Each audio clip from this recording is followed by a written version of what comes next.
¿Cuál es la posición que la posición más baja del sillón y en una angulación aproximada de 90 grados entre asiento y respaldar? ¿Estamos de acuerdo? Sí, de acuerdo. Okay. Entonces, cuando yo voy a, digamos, organizar mi mesa de trabajo y trabajar sistematizadamente, lo primero que tengo que hacer es organizar mi mesa de trabajo. Ahora, cuando se trabaja un sistema de dos manos, fatalmente no se puede trabajar ergonómicamente. Porque ¿qué hacen los alumnos cuando van a trabajar con sus pacientes? ¿Dónde ponen sus materiales?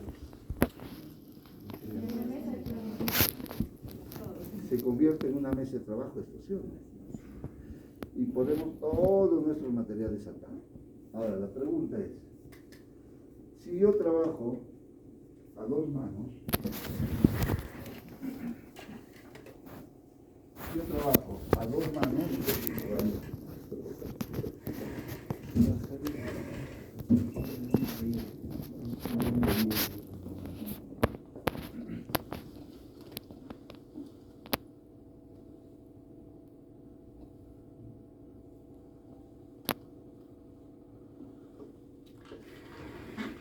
posición cuasi, digamos, supina, 180 grados aproximadamente. Yo trabajo acá. ¿Se acuerdan ustedes que cuando hemos hablado ahora de economía de movimiento, guarda su cuaderno? Quiero que observen, porque es la mejor forma de aprender. Guarden su cuaderno.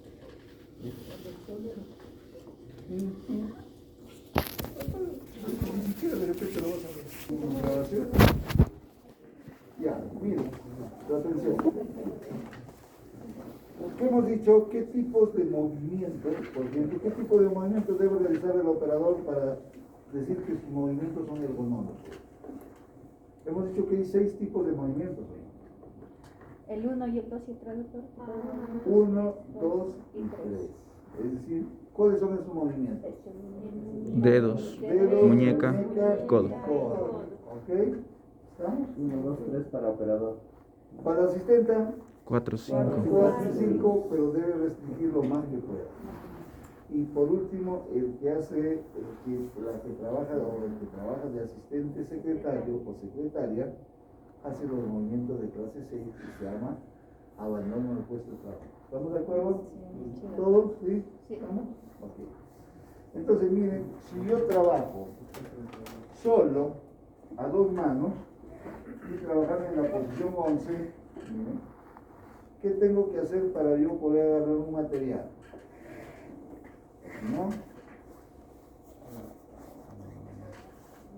Preparo mi material o busco, y por último, a veces ni siquiera encuentro mi material. ¿Qué hago? Me voy a buscar mi mochila o yo me voy a prestar un instrumento del compañero. A veces siempre es así. ¿Y qué estamos haciendo? ¿Qué tipo de movimiento estamos haciendo? Movimientos de tipo 4, 5 y 6. Es lo peor que puedo hacer, porque cuando yo regrese o me pare y esté haciendo y nuevamente me sirve para trabajar en la boca de mi paciente, ya saqué la visión de la boca. De lo que estaba concentrado, lo que estaba haciendo, me desconcentro. Otra vez preparo y cuando regreso, vamos a ver acá, vamos a posicionar.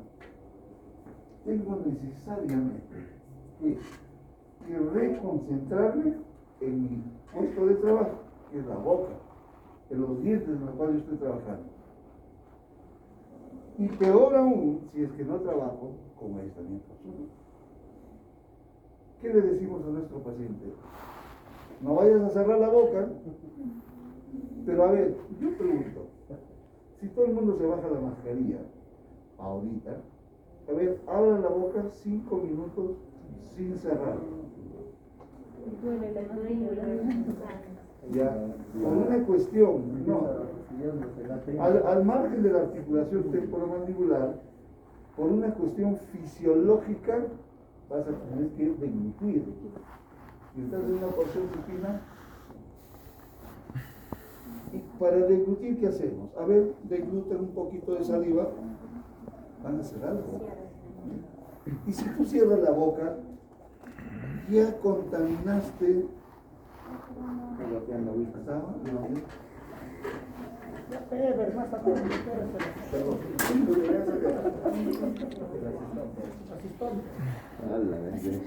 Luego te quejas. A ver, vamos a ver. Entonces, atención. Entonces yo para deglutir, por una cuestión fisiológica, y si tú le dices a tu paciente, no vaya a cerrar la boca, mientras tú vas preparando, el paciente por una cuestión fisiológica va a deglutir su saliva. ¿Y qué hace? Y abre inmediatamente. Y tú cuando regresas lo encuentras con la boca abierta del paciente. ¿Y qué dices? ¿Qué piensas? ¿Cuál es tu forma de pensar? Ah, pues estaba con la boca abierta, entonces no ha contaminado mi campo de trabajo. Mentira. Ya contaminó tu campo de trabajo. Inclusive, esa parte digamos, de fluido que puede haber llegado a tu preparación cavitaria, significa que es como si le hubiera puesto un poco de vaselina y después vas a querer que tu resina tenga una buena adhesión. ¿Qué significa? Que se va a salir. Si tus preparaciones cavitarias son exclusivas, ¿qué va a pasar? No hay área retentiva para resina, es al revés. Para una amalgama hay cajas retentivas para que no se salga el material por una reacción mecánica. Pero en cambio en una resina es exclusiva la preparación cavitaria. Entonces si es exclusiva y encima se contaminó, es como ponerle un aislante. ¿Qué va a pasar con tu restauración en la acción masticatoria? Se sale. Y cuando alguien dice se le ha salido la restauración, es porque es fracasado en el sistema de adhesión. ¿Y por qué? Porque no controlaste, no tienes un sistema de trabajo óptimo. Así pudo hacer la mejor resina, ¿no? Así sea la mejor resina, el adhesivo de última generación, el más caro. Falló la adhesión, falló todo. Y no solamente la adhesión. Vamos a ver cuando ya vayamos a la parte clínica, y eso justamente tocaba el tema con el operatorio 2. 21 pasos operatorios. Y en algunos casos 22. Si tú fallas uno de ellos, muchas veces tu operatorio está condenado al fracaso. Y muchos dirán, pues no, pero todos creen que operatorio es hacer un huequito, ¿no? Y tratar de la misma, echarle un poco de ácido, su adhesivo y su resina encima y se acabó. Y vamos a ver, cuando ya vayamos a ir haciendo la parte clínica, vamos a ver que no es como uno piensa. Y eso no solamente piensan así ustedes, hay muchos colegas, que dicen, no, espérate, con la mano izquierda y con los ojos vendados. Pero es que no es mecanizarse, es un análisis clínico, es como cualquier otra especialidad, por ejemplo, periodoncia. Para yo poder hacer un tratamiento periodontal, yo tengo que hacer un buen diagnóstico, y en el diagnóstico yo tengo que determinar si es una gingivitis, si es una periodontitis. Yo no voy a tratar la periodontitis igual que la gingivitis. En algunos casos, inclusive tengo que hacer cirugía periodontal. Entonces, la pregunta es, igualito es un operatorio. Todos creen que todas las cavidades se tratan de la misma manera. Los procedimientos son los mismos, pero primero tengo que hacer análisis. Por eso yo les decía, si uno tiene clase 1, el otro tiene clase 1, el otro tiene clase 1, por ejemplo, uno es superficial, el otro es intermedio, el otro es profundo, yo no voy a usar los mismos materiales. Haré la misma forma de la preparación cavitaria, pero el hecho que sea superficial, en uno de ellos, mi tratamiento, los tipos de materiales que yo voy a utilizar, van a diferir en muchas cosas del material o de la cavidad que tiene, es intermedia. Y si es profunda, con más razón. No voy a hacer el mismo procedimiento a pesar que los tres son clases 1. En la profunda tendré que colocar un recubridor, una base, antes de colocar mis sistemas adhesivos. En el intermedio colocaré solamente una base, ya no necesito colocar un recubridor.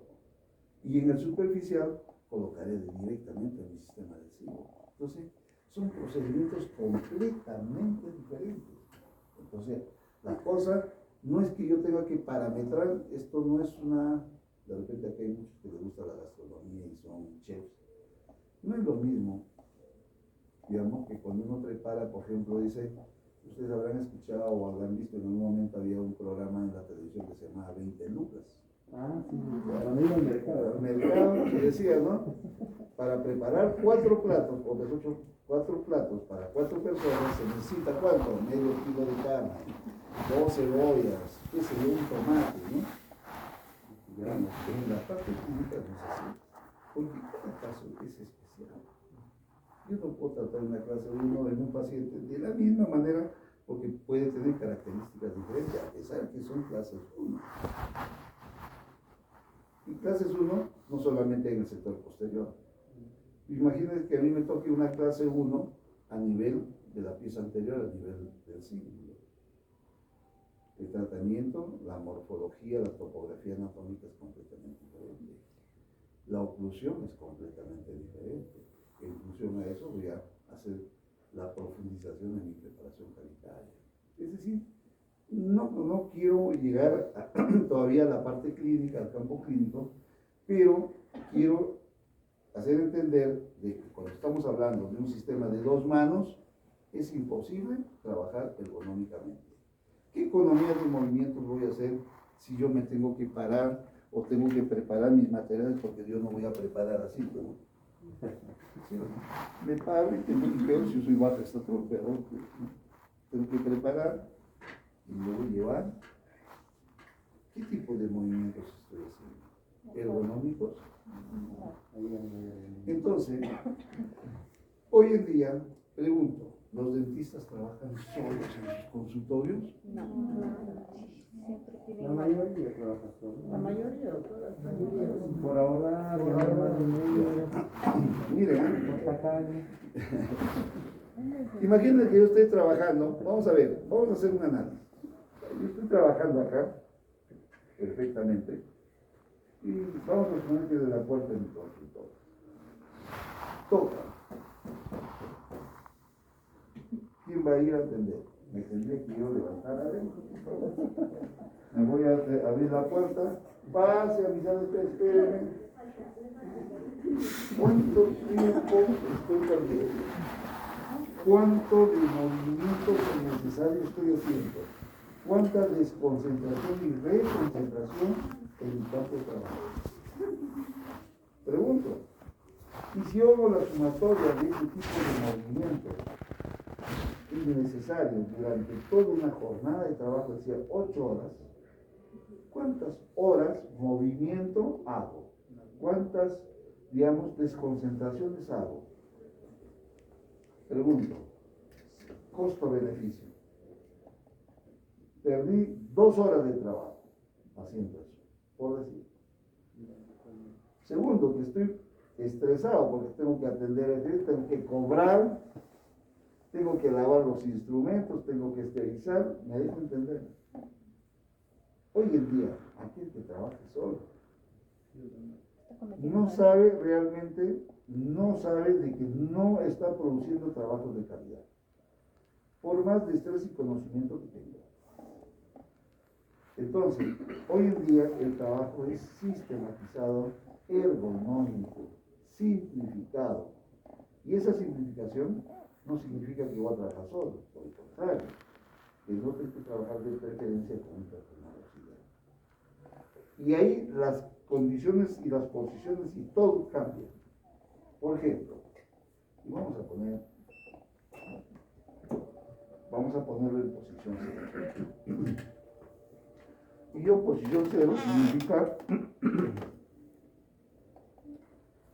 que yo tengo, por acá creo que hay una mesa de mayo, ¿o no? Una mesita de trabajo ahí, creo que acá no hay. No, una mesita rodante. No. En ninguna de las clínicas. Ya. Mire, frente a las dificultades, así como dice, problemas pequeños, soluciones pequeñas. Problemas intermedios, soluciones intermedias. Problemas grandes, soluciones grandes. Ya pues, aunque sea hay que hacer una apoyada. ¿Para qué? Hay que comprar mesitas de medio. ¿Cuántos de ustedes van a tener dificultades que no va a alcanzar muchas veces sus materiales?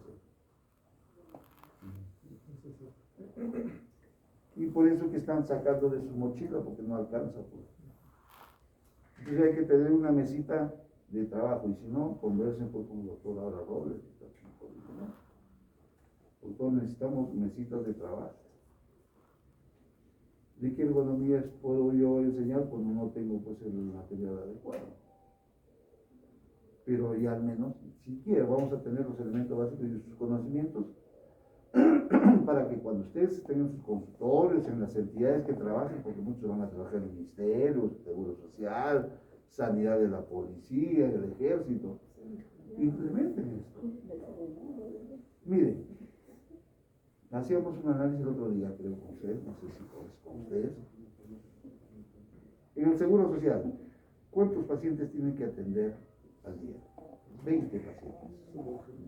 De 8 a 2 de la tarde, 6 horas. Y hacíamos cuántos. No se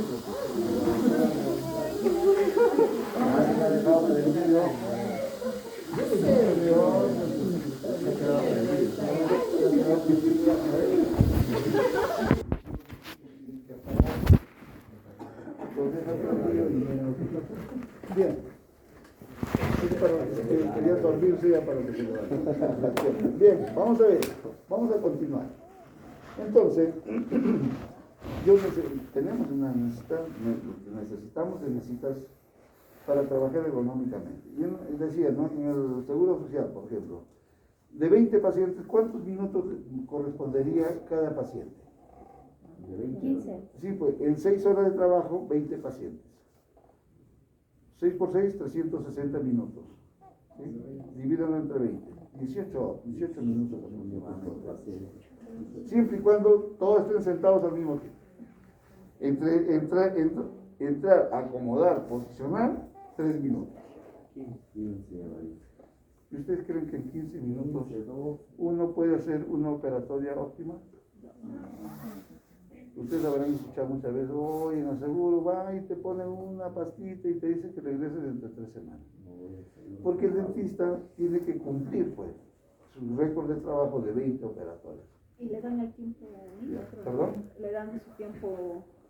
Pues tiene su récord de trabajo, 20. Entonces, ¿qué hace el dentista? No tiene la... Mejor ya no ves calidad de trabajo, sino cantidad. Y muchas veces ni siquiera llegan a cumplir los récords, entonces le ponen provisional. Pero ¿de quién depende esto? De nosotros. Si yo veo que sistematizadamente es imposible de trabajar con 20 pacientes, yo tengo que plantear, disculpe, usted quiere calidad, usted quiere que los odontólogos, los trabajos de nosotros, digamos, sirvan a la comunidad. Sí, señor, estamos haciendo mal. Es como si me dijeran a ti, mira, tienes que operarme en 3 horas, me tienes que operar un par de pacientes. Terminas matando a los 2 pacientes, o los pacientes que tienes. Entonces, el hecho de que sea una pieza dentaria no significa que vamos a ser diatogéneos. Entonces, eso nos conlleva a hacer un análisis de lo que es ergonomía. Y eso les va a servir a mí de mucho, a muchos de ustedes. Y si no es en las entidades, en tus consultorios, pues, porque ahí sí yo puedo disponer, yo puedo ordenar de mi trabajo. Entonces, cuando ustedes van a empezar a trabajar con un paciente, nunca, bajo ningún concepto, no es mi hermana, es mi enamorado, es mi esposa, es mi esposo. Cualquier día dije, acá es un paciente, ¿sí o no? ¿Qué dijimos en la clase anterior? Cuando yo me siento acá, yo no soy profesor, yo soy un paciente. Y cuando ustedes van a hacer pasar a sus pacientes a su atención, tienen que haber organizado ya su mesa de trabajo. Porque, ¿qué traen sus materiales ustedes? En sus mochilas, en sus neceser, hasta en una bolsita plástica o una bolsa de sus materiales. Imagínense que como paciente comiencen a sacar sus materiales delante de su paciente sentado ahí, de su mochila comienzan a organizar. ¿Cuál es el concepto de paciente? Frente a tu operador. Probablemente esté contaminado los equipos. Por supuesto, no solamente contaminado, si hay una desorganización y no una asepsia de trabajo, pues, ¿sí o no? Entonces, bajo ningún concepto, así sea la hermana, hermano, quien sea, primero organizan su mesa de trabajo. Y ya decía, Si es el sistema de dos manos, ya sabemos que no vamos a hacer movimientos innecesarios, movimientos no correctos. Entonces, ¿qué es lo que tengo que hacer? Yo tengo que empezar primero a conceptualizar cuáles son mis áreas de trabajo. ¿Y cuántas áreas de trabajo hay? Vamos, ¿te acuerdas? En teoría, ¿se acuerdan del relojito, no? Sí, doctor, 4 áreas, doctor. ¿Cuánto? 8:30, 12. De 8 a 2 y media, de 2 Primero, vamos a ir por partes. Área del operador. ¿De qué horas a qué horas? De 8 a 2 y media. De 8 a 12:30. ¿Estamos de acuerdo? ¿Y de ahí qué viene? ¿Qué área? Estática. Área estática o zona estática. ¿Estamos de acuerdo? Por eso yo decía, vamos a repasar un poco, vamos a tomar la acción. Porque ya ven que cuando vienen con los conceptos ya determinados es más fácil. Todo el mundo entiende, todo el mundo aprende. Pero si a veces simplemente lo tomamos, mis apuntes y se acabó. Entonces miren cómo podemos ir aplicando. Y el aprendizaje mejor. Entonces, segunda área, de 12:30 a 2, zona estática. De 2 a 5, área del asistente. Y de 5 a 8, Zona de transferencia. zona o área de transferencia. ¿Estamos de acuerdo? ¿Te acuerdas? Muy bien. Y ahora vamos a verlo. Ahora lo vamos a ver. Bien, ahora. A veces ya está programado, algunas veces en las unidades ya podemos programar. Inclusive está programada una posición inicial de trabajo. Entonces, mire. Ok. Mira, si esto es la posición del paciente, la boca del paciente es el centro del reloj. ¿Estamos de acuerdo? ¿Todos? Sí. Centro del reloj, la boca del paciente. Hago una proyección, hacemos una proyección en el sentido horario. ¿Qué hora sería esta? 9. 9. 6. Esto, 8. 8, si este es 9, este es 8. ¿Estamos? Entonces, de acá hasta las 12:30, que viene a ser esto, este es el área del operador. Si yo quiero trabajar ergonómicamente, yo no me tengo que mover de más de esta área. Porque ¿qué pasaría? Ya, vamos a terminar primero. 8 a 12:30, área del operador. ¿Qué más hemos dicho? 12:30 a 2, zona estática. ¿Y qué significa zona estática? La mesita de trabajo con los instrumentos y materiales que vamos a utilizar en el acto operatorio. ¿Estamos de acuerdo? Entonces, perdón, se supone que acá tiene que venir mi mesita de trabajo con los instrumentos y materiales. ¿Estamos de acuerdo todos? ¿Sí? ¿Nos ubicamos? Ok. Y de 2 a 5, es decir, de 2 a 5, más o menos acá, ¿cómo se llama? Área de asistencia. Y se acuerdan ustedes que cuando hablamos de unidades, ¿qué dijimos? Esto tiene que ser rebatible. Porque si yo, vamos a ver, si el operador está en posición 9, la asistente ¿en qué posición debe estar? Al frente del operador, significa posición 3. Si el operador está en posición 10, ¿en qué posición está la asistente? 5. 4. Si estamos en 9 y está en 3, si está en 10, la asistente tiene que estar en posición 4. ¿Sí? Y si el operador está en posición 11 o posición 12, ¿en qué posición debe estar la asistente? 5. Yo puedo estar en posición 5 con esto, mira. ¿Se acuerdan que cuando hicimos la primera clase, la primera práctica, qué dijimos?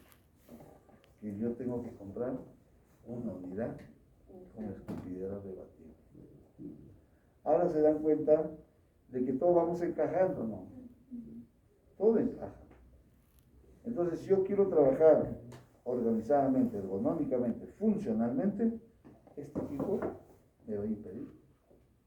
Entonces, ¿cómo trabaja la asistente? ¿Cómo podría asistir adecuadamente en una posición de trabajo cuando el operador está en 11 o 12? No puede. Va a haber dificultad porque va a tener que hacer movimientos que realmente no competen a un trabajo. Por eso debemos siempre tener en consideración hasta para comprar nuestros equipos. Y a veces eso no nos enseña pues en la universidad. Simplemente te enseño cómo se hace una preparación cavitaria, con materiales, la resina y todo, pero no te enseña muchas veces cómo debes trabajar, cómo debes organizarte. Y eso es lo que estamos haciendo, tocando este tema de ergonomía. Muy bien. Entonces, si yo ya sé las áreas de trabajo, ¿qué más debo saber? Tipo de movimientos. Hemos recordado y nuevamente vamos a recapitular. Operador, ¿qué tipo de movimientos? ¿Perdón? 1, 2 y 3. Dedos, muñeca y codo. Asistenta. Dedos, muñeca, codo, hombro. ¿Qué más? 5. Dedo, muñeca, codo, hombro. Contorsión del cuerpo. ¿Estamos de acuerdo? Sí. ¿Sí? Ok. Y tipo 6. ¿Perdón? Abandono del puesto de trabajo. Entonces ya sabemos quiénes realizan los tipos de movimientos para que sean ergonómicos. 1, 2, 3, operador. 4 y 5, la asistenta. Y 6, asistenta secretaria. Aquí el que hace la función de asistenta y que muchas veces hace la función de secretaria. Bien. Entonces vamos ahora a empezar de cero.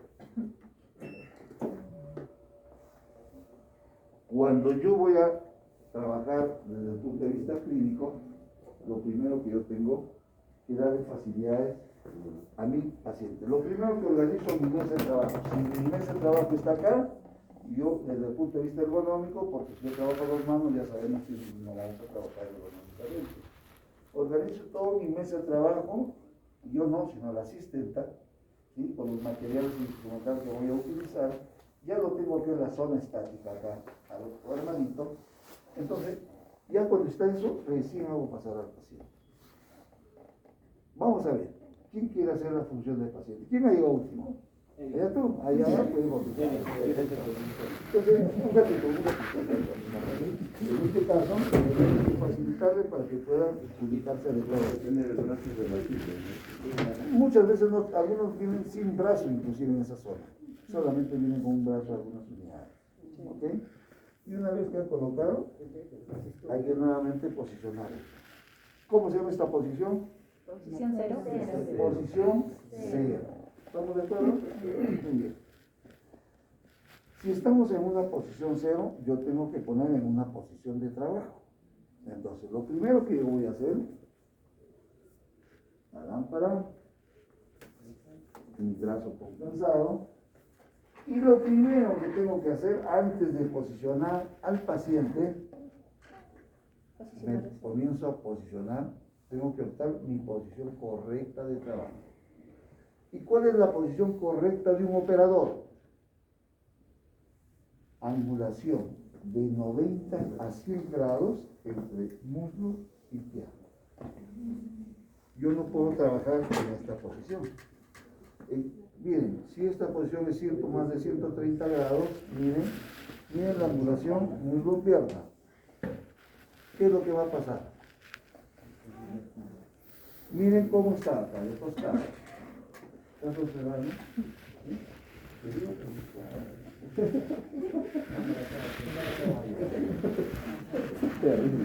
Vamos a ver.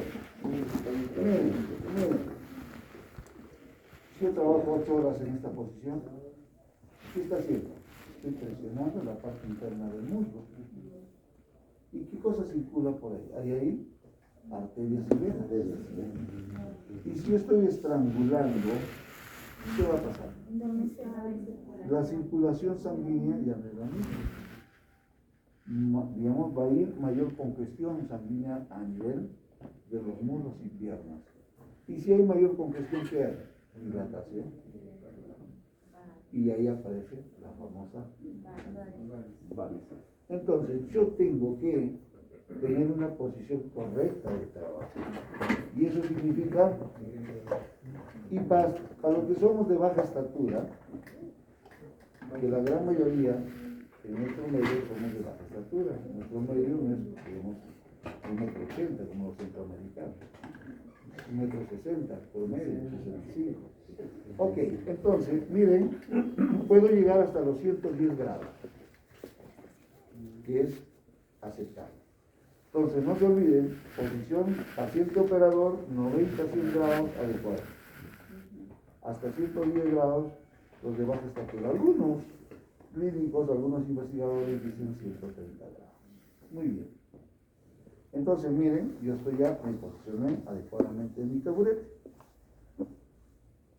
La asistenta, ¿qué hemos dicho? La asistenta, por la naturaleza de su trabajo, tiene que estar de 10 a 15 centímetros más alto que la posición del operador. Porque si no, no va a poder, si está a la misma altura muchas veces, no va a poder observar bien el campo de trabajo. Entonces tiene que estar siempre 10 a 15 centímetros más. Pero ¿qué pasa si la asistenta hace esto? Ya no estaría en 90 a 100 grados ni 110, estaría a 140 y estaría, pues tendría problemas de varices, es decir, de circulación sanguínea. Entonces, los taburetes para las asistentes dentales no tienen que ser de este tipo, sino que tienen que tener un posapiés. Posapiés es cuando tienen como un círculo. Para poder apoyar los pies. Para que la asistenta suba, se apoye ahí y la angulación, reduzca la angulación y no tenga estrangulamiento de la parte interna del niño. ¿Se entendió? ¿Se entendió? ¿Sí? ¿Estamos de acuerdo? Entonces, cuando compren un taburete para sus asistentes, tienen que comprar con un posapié. Porque si no, le están condenando a su asistente en corto tiempo a tener varios. Y hay taburetes con una ruedita, pues, para que se apoye justamente ahí, ¿no? Porque imagínense ustedes a esta altura. Algunos de repente pues van a estar al aire. Porque de 10 a 15 centímetros encima, lógicamente, y si pones, te vas a ir adelante y vas a todavía estrangular más. Mucho cuidado con esto que es fundamental. ¿Estamos de acuerdo? ¿Se entendió? Ahí, ¿se entendió? ¿Sí? Perfecto, no se distraigan. Vamos a continuar. Entonces, yo ya me posicioné adecuadamente. Mi asistente de igual manera. Entonces, ahora vamos a posicionar adecuadamente a quién? Al paciente. Pregunto, ¿será lo mismo trabajar en el maxilar superior e inferior? Muy bien. Para el maxilar superior tenemos que poner al paciente en posición supina. ¿Qué significa? 180 grados. ¿Sí? Viendo hacia arriba. Es como cuando salen con el enamorado o la enamorada y que les dicen: amor, hoy día tengo que ver las estrellas. Eso es posición supina. ¿Vamos?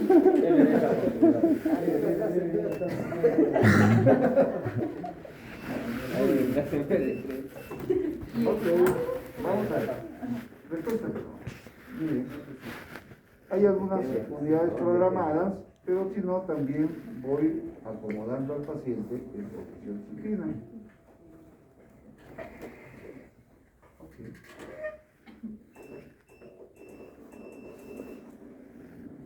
Esa es una posición supina. ¿Estamos de acuerdo? Pero a ver, yo tengo que tener una medida entre mi boca y la boca de mi paciente, es decir, una dimensión por medidas de bioseguridad y posiciones de trabajo. ¿Cuánto tiene que ser esa medida? De 30 a 35 centímetros aproximadamente. ¿30, 30 a 35. Es poquito. Porque Ahora, normalmente hasta ahorita cuando hacemos nuestra práctica nos dicen que estamos muy cerca, ¿verdad? No, pero ahora vamos a ver algunos autores, y cuando vean, por ejemplo, Barranco Moni, que dice 35 o 40. Pero miren, no, sí. porque también tienes que estar cerca de la boca del paciente, no vas a trabajar a 50 centímetros, No vas a mirar. no vas a ver nada. Pero, ¿cómo yo sé que esta posición de ellas está correcta frente a la posición que yo opté de 90 a 100 grados y hasta 110 grados? Hay un parámetro de medida, su atención, pero lo tengo que hacer en forma muy sutil frente a mi paciente. Yo tengo que hacer un ángulo recto entre el brazo y antebrazo. ¿Estamos de acuerdo? ¿Se entendió? Pero durante tu paciente no vas a empezar a medir. De una forma disimulada yo hago esto, yo hago esto y ya yo me doy cuenta. Este ángulo recto que yo hago en brazo y antebrazo debe coincidir con la boca del paciente. Entonces, miren ustedes dónde está coincidiendo. Ok, entonces yo bajo un poquito. ¿Ya?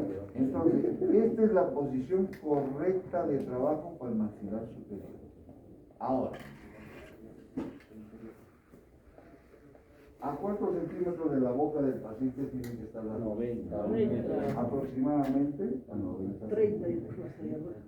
¿Ok? Muchos, a ver, su atención aquí por favor, y acá le ponemos la seriedad. Allí, si yo pongo aquí, y hay veces muchos creen que yo poniendo aquí de esa manera voy a ver mejor. La intensidad de la luz es lo mismo. La intensidad es casi lo mismo y la diferencia no es significativa, eso lo dije en teoría, ¿se acuerdan? Y en la práctica anterior inclusive. Entonces por eso yo tengo, porque si yo pongo aquí, la asistenta que va a trabajar conmigo y que está de 10 a 15 centímetros más arriba, entonces va a tener como interferencia. No no va a ver nada. Si la diferencia no es significativa, yo pregunto, ¿para qué yo tengo que tener la lámpara ahí? La tengo a 90 centímetros de la boca del paciente. Y estas lámparas deben tener, por ejemplo, esta lámpara no es la óptima, porque si se dan cuenta está alumbrando toda la cara y debe tener una medida de iluminación ya predeterminada, en la cual evite que le falle la vista y esté incómodo el paciente. ¿Estamos de acuerdo? Entonces, miren, yo hice esto y debe coincidir con la boca del paciente. Y esto debe estar completamente libre, porque acá yo tengo que manejar el reóstato, el pedal que le llamamos. A las damas, sobre todo a las mujeres, porque muchas veces trabajan así.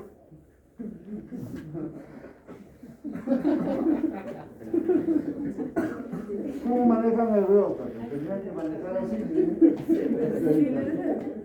Por favor. Piernas así abiertas. Para que una de las piernas vaya como punto de apoyo y el otro ¿estamos de acuerdo? Y eso yo es común ver eso. Una vez a una alumna me encontré con las piernas cruzadas. No, para la cuestión de trabajo. Yo pregunto, no es una posición de descanso, es una posición de trabajo. Y tenemos que trabajar, miren,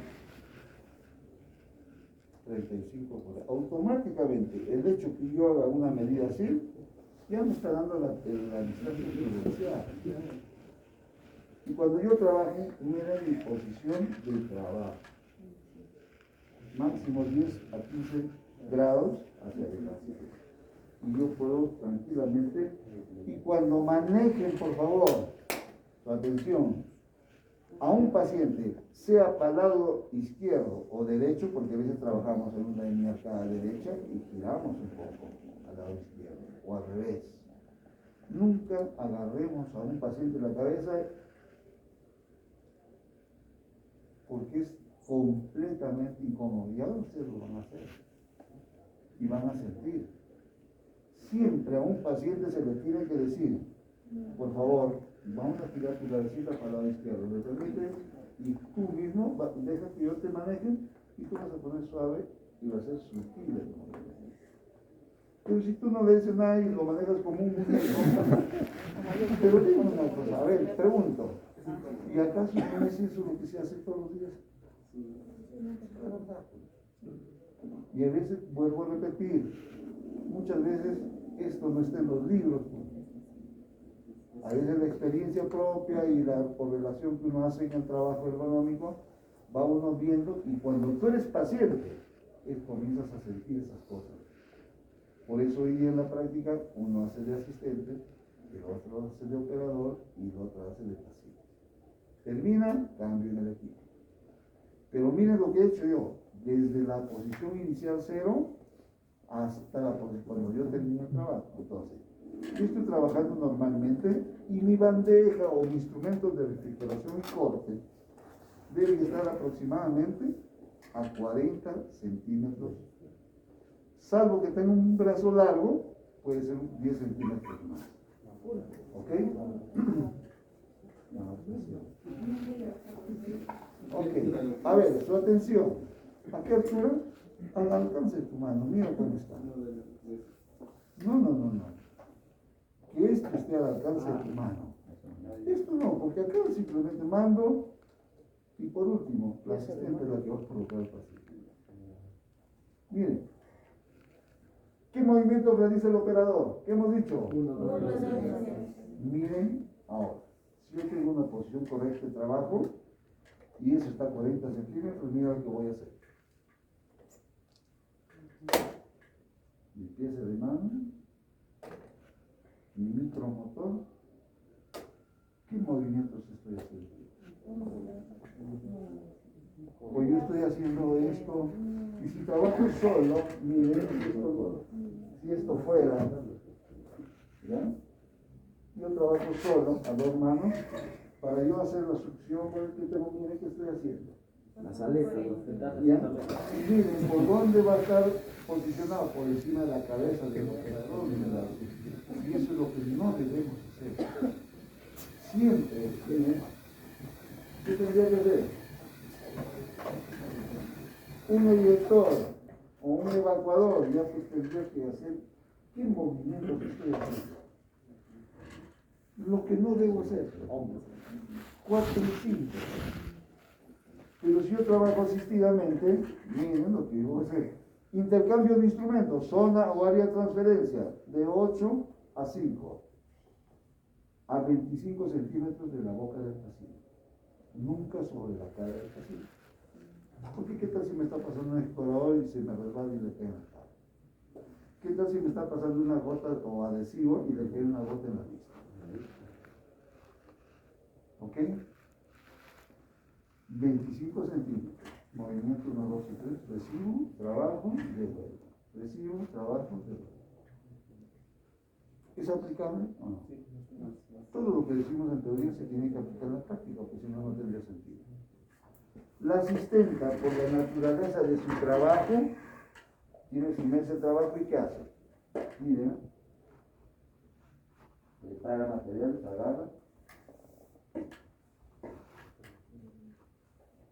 recepciona, movimiento de tipo 4. Si yo trabajo organizadamente, pregunto, ¿cuántos minutos y la economía de movimientos y de tiempo voy a realizar trabajando organizadamente? En 10 pacientes, en 15 pacientes. Voy a ahorrar horas de trabajo, trabajo. Menos esfuerzo, mayor concentración. Yo no estoy sacando la vista de mi boca, de la boca que es mi campo de trabajo cada rato. Estoy concentrado, estoy haciendo. ¿Me dejo entender? La sumatoria, hola José, ¿ya? La sumatoria de ese tipo de movimiento, la sumatoria, el tiempo que voy a ahorrar, imagínense 2 horas. En 2 horas, ¿cuántos operatorios más puedo hacer? Miren, vamos a ver, 3 operatorios y hasta 4 operatorios. Maten ustedes. Costo-beneficio. Si yo hago 4 operatorias más, digan ustedes, ¿Acaso no tengo para poder pagar a mi asistente? Me va a sobrar. Voy a ganar todavía trabajando sistemáticamente. Ahora no sabe cómo está. ¿Ah? Entonces, ahora sí se dan cuenta, reventó una botella porque habían dejado prendido José al fondo, esa unidad acá al medio, al fondo. Ya la apagamos ya la llave del aire. Entonces, para que ustedes tengan una idea. Pregunto, ¿es aplicable lo que estamos hablando? Y van a ver que si yo trabajo en masa, en vez de un paciente, pues vamos a suponer esta paciente, vamos a ponerlo nuevamente en su posición celular como está. Termino de trabajar,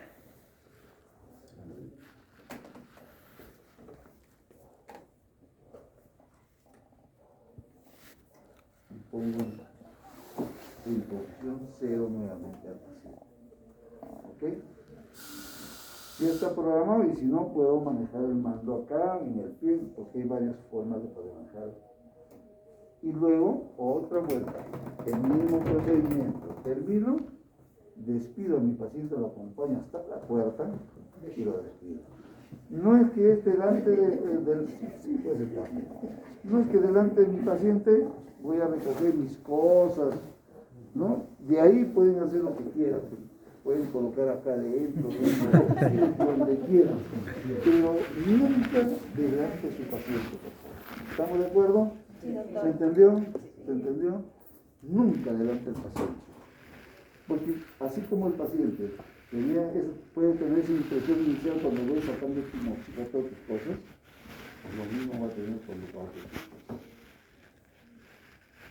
Quiere decir, ¿dónde lo está guardando? Miren qué manera, ya me imagino cómo lo trae. Tenemos que, no solamente aparentar, tenemos que trabajar acerca. Muchos pacientes no vienen, dicen, doctor, no viene mi paciente, claro, pues, ¿qué va a volver? Si el Dios te escupiera lleno de saliva, de sangre, tu campo totalmente desorganizado, tu uniforme todo sucio, pregunto, ese paciente ¿qué piensa? Por más que sea tu vecino, el conocido. Lo primero que piensa es está trabajando sin asepsia. ¿Y a quién le gusta que le coloquen en la boca cosas que no estén asépticas? Mucho cuidado con eso. Entonces, una vez que yo despido a mi paciente, bien. Ahora, vamos a terminar de hacer un análisis. Para el maxilar inferior.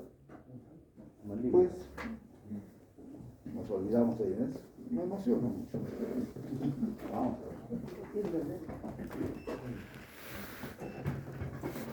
Cuando está en posición, por favor, cuando está en posición supina para el maxilar superior, no es lo mismo para el maxilar inferior. ¿Y qué tengo que hacer para el maxilar? Levantar al respaldar de 10 a 30 grados más.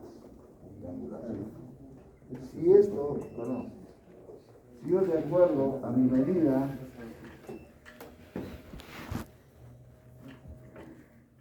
ahora sí, bien, ¿estamos de acuerdo? Para el maxilar inferior, lo primero que hago es levanto de 10 a 30 grados, aproximadamente. Hago la medida, ya no coincide. ¿Y qué tengo que hacer?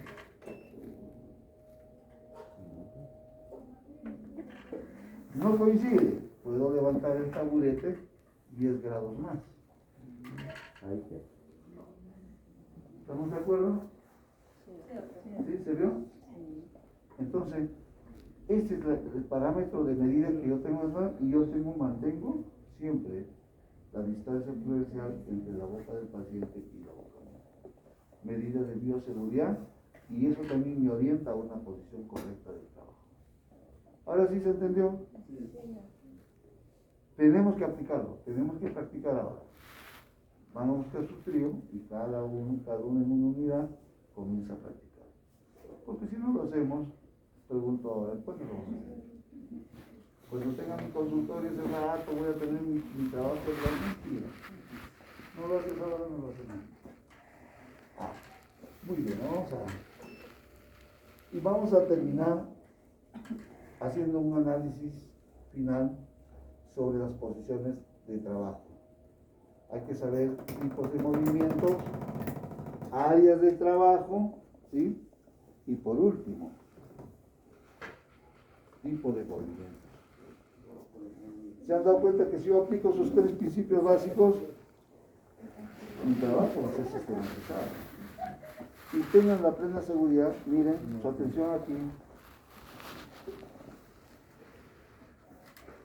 Hablábamos de horas de trabajo por un paciente, ¿sí? Muchas veces a nuestro paciente lo tenemos 2 horas, 3 horas con la boca abierta y con el aislamiento absoluto. No nos ponemos en el plan del paciente, siempre nos ponemos en el plan de operador. La primera operatoria que vamos a hacer acá, en el curso, va a ser el de ustedes. Para que sepan, así como en la anestesiología se acuerdan, ¿qué hicieron? Tú me pones mal, me vengo. Igual en operatoria. No, es decir, para que sepan cómo es lo que siente un paciente en un tratamiento, ¿no? Y cómo es cuando uno es operador. Tiene que ser así, porque de esa manera ya ustedes van a tener una idea mucho más fija de lo que es un tratamiento en un paciente y van a tratar mejor. Y yo siempre, no se olviden este concepto, que en algún momento, y después de repente algunos años nos encontremos ya como colegas, van a decir, yo siempre he dicho que al paciente se le trata como si fuera su mamá. ¿Cómo se le trata a la mamá? Con mucho respeto. Con respeto, con cariño, con consideración. El paciente se merece respeto, consideración, ser empático, ¿sí? Y tratar de hacerlo mejor. Salvo que sea un hijo desnaturalizado, decía, ¿no? Que yo pues tenga que maltratar a mi mamá. No se olviden, porque del paciente, no se olviden esto, es muy importante, ¿sí? Bien, para terminar, el análisis. Cuando se trabaja sistematizadamente, por ejemplo, yo trabajaba, vamos a suponer que trabajen con 10, 15 pacientes al día. No necesitas trabajar con 15 pacientes. Porque un paciente cuando viene dice, ¿cuánto tiempo te demoras en hacer una operatoria? Promedio. No. 21 pasos. Ya, ponle una hora. Ponle una hora. Con un paciente. ¿Cuántas horas tendría que venir ese paciente para que le hagas 20 operatorias? 20 horas. ¿Sí? Entonces, cada vez que venga a tu consultorio, si es que no trabajas bajo un sistema de citas, ¿cómo trabajarías? ¿Ya? No, tendría que esperar 3 a 4 horas en tu consultorio para que le atiendas para una operatoria.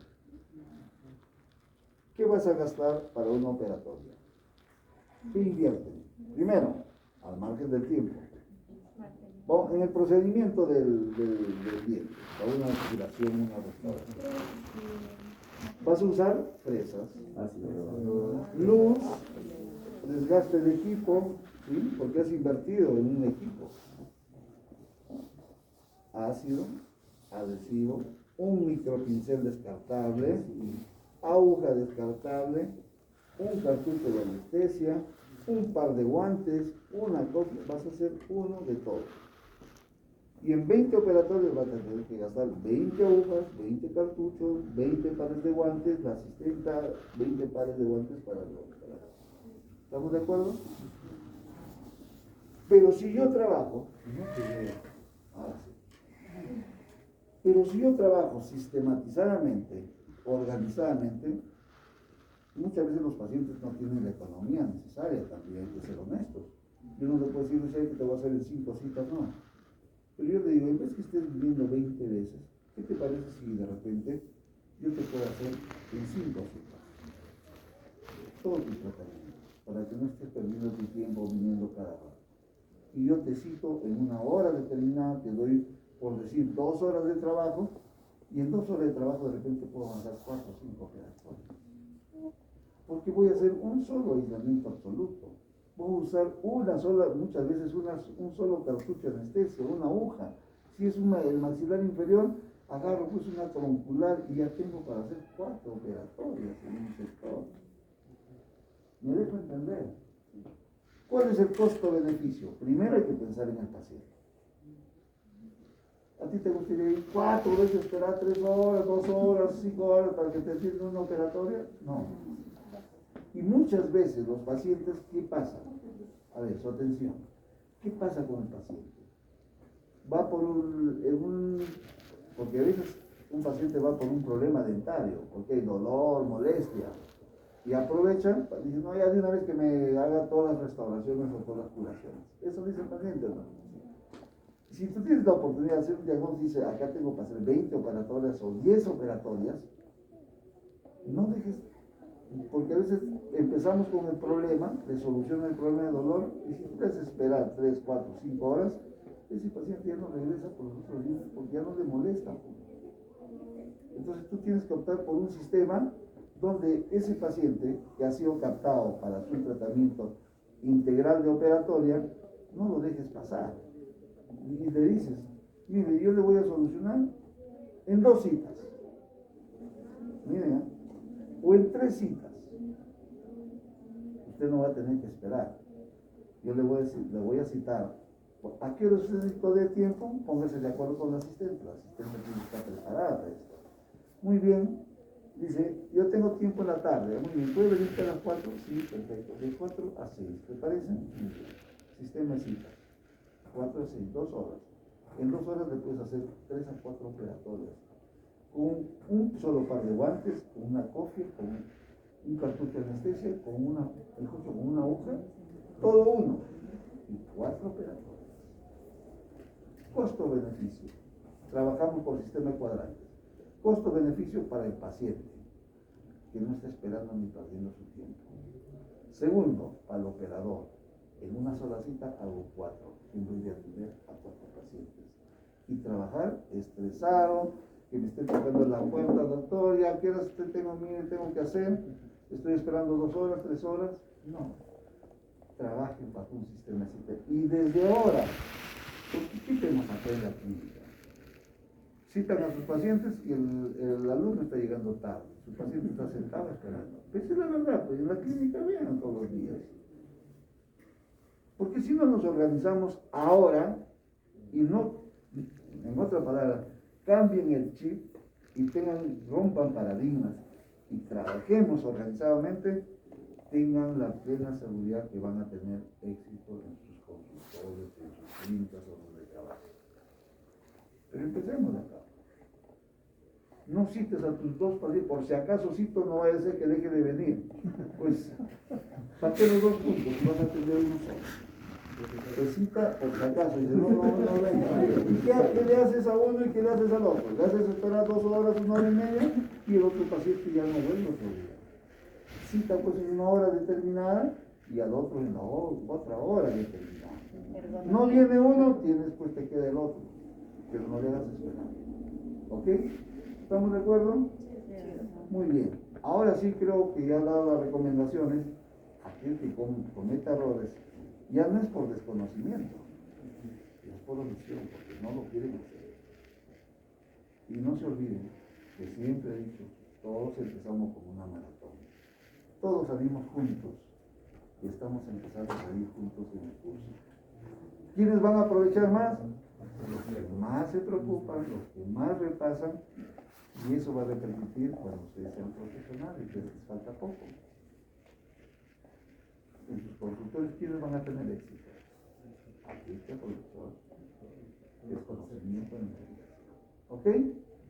Nunca digan, no, cuando yo termine voy a hacer mi especialidad, ahí sí voy a hacer.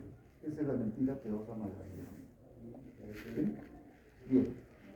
De a 3. Muy bien. De a 3. Ahora sí, vamos. Y Andrés, un trío.